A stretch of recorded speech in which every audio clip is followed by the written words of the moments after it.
আল্লাহ আগুন হবে তার ঠিকানা রে বাবা, তোর আগুনকে আমরা ভয় করি আল্লাহ।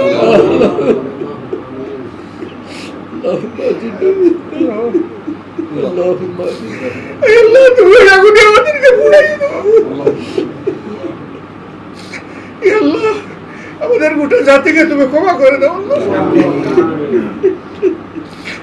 আল্লাহ। জাতির মাঝে এমন মা তুমি পয়দা করো আল্লাহ। কালকে মাগরিবের পরে বের হয়েছে মসজিদ থেকে, বের হয়ে আরো কিছু শহীদ পরিবারের রাত্রেই আমি গিয়েছি।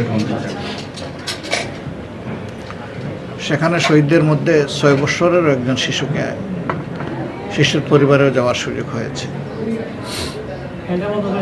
প্রত্যেকটা শহীদ পরিবারের অনুভূতি আমার হৃদয়কে স্পর্শ করেছে, কিন্তু বেশি আমাকে কাবু করে ফেলেছে এই 6 বছরের শহীদের ব্যাপারটা।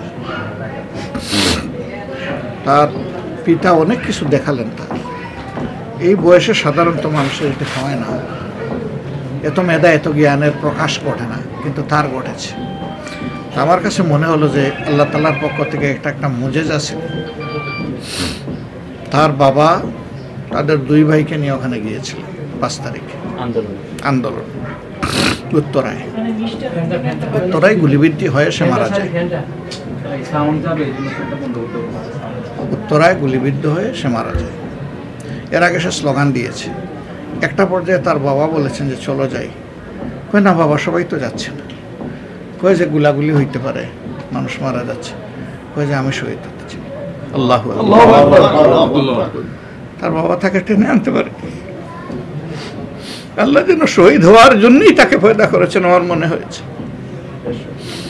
এই যে বাচ্চা, এখানে 14 বছরের শিশু, মা বাবাকে বলে গেছে, সবগুলো বলে গেছে। আমি আশ্চর্য, সারা বাংলাদেশে ঘুরলাম, যত শহীদ পরিবারে গেলাম, অন্য ধর্মের কিছু লোক আছে যারা নিহত হয়েছে, কিন্তু প্রত্যেকটা মুসলমান ছেলে, সবগুলা নামাজি। আল্লাহু আকবার। এতে মনে হলো তার ইমান তাকে ওখানে দৌড়াই নিয়ে গেছে, যে জাতির উপরে জুলুম হচ্ছে, তুমি বসে থাকতে পারো না মুমিন, তুমি ওখানে যাও।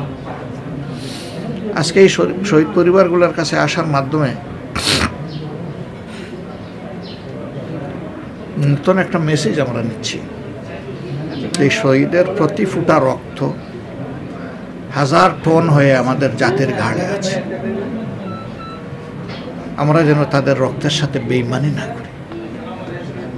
তারা যে স্বপ্ন নিয়ে সেদিন লড়াই করেছে, আমরা যেন সেই স্বপ্ন বাস্তবায়নে আমাদের জীবনটা উৎসর্গ করতে পারি। আল্লাহ আমাদেরকে এই তৌফিক দান।